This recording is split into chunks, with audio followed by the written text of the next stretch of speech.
thanks for agreeing to set up this interview. As you know, we only have a short amount of time, so let's go ahead and get started right away.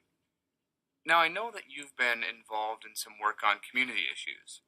Can you tell me what attracted you to the community issue that you chose at the beginning of the semester? The community issue I decided to highlight at the beginning of the semester was dyslexia awareness. According to the International Dyslexia Association, dyslexia is a learning disability that is characterized by difficulty in word recognition, poor spelling, as well as an individual's decoding abilities. The two reasons I chose this topic is because dyslexia affects my family, and 1 in 5 people in our community are diagnosed with dyslexia. My younger brother Haley was diagnosed when he was 5 years old, and at the time, there are not many resources to help him overcome this adversity. So, my mom decided to open Haley's Hope, which is a nonprofit organization that administers the proper tutoring for those with dyslexia. Every day, they are providing that 20% of our population the opportunity to be successful and reach their academic potential. Okay, thank you. Now, your materials also said that you were involved in a community issue team project that focused on a call to action. Can you share with me what call to action your team put forward and why you chose that call to action? Yes, this semester I was given the opportunity to participate in a group project, and my team decided to focus on technology dependence. Technology is growing strongly and rapidly in today's society, but there are ways that we need to limit the amount of time spent on technological devices. Our call to action stated that we're not asking people to completely give up social media, Netflix, or searching the web.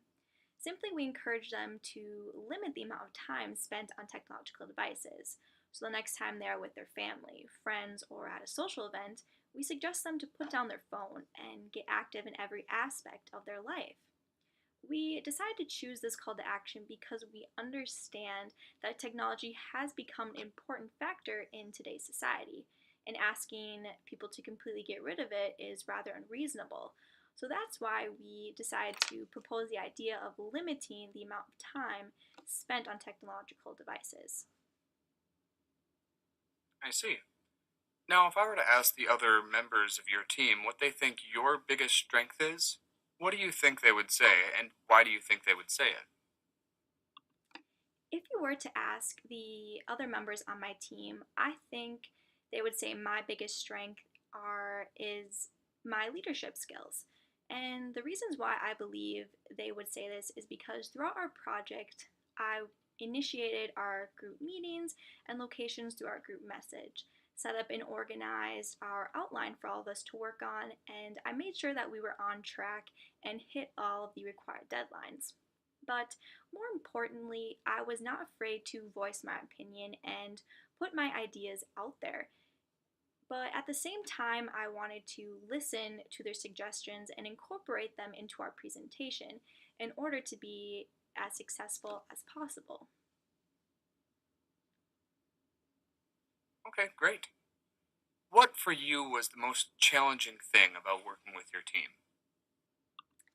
The most challenging thing about working with my team was having to learn and teach myself about our topic. Going into this group project, I did not have an adequate amount of background information on technology dependence, which required me to do a lot of research outside of our individual group meetings and class times. However, I knew I needed to take this extra step in order to be an asset to my team, as well as provide a new perspective. Thank you. Okay, last question.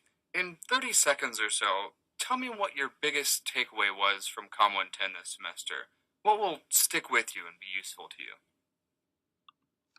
That was a great question. The thing that I learned in Com 110 that will stick with me throughout my career was something that my small group instructor said at the beginning of the semester, which is people do not want to see you fail. Public speaking can be a very scary and nerve wracking experience. And my confidence level increased drastically throughout this semester because every time I stood in front of my audience, I knew that they understood how difficult it was to stand up there alone and express my thoughts and ideas, which in turn calmed me down and gave me that reassurance that People want to see me be successful, and that does not only mean in this small group environment, but on my future career level as well. All right. Well, thank you so much for taking the time to talk with me. We'll probably be in touch with you in the next few weeks or so. Take care. Thank you so much for your time, and I'll be looking forward to hearing from you.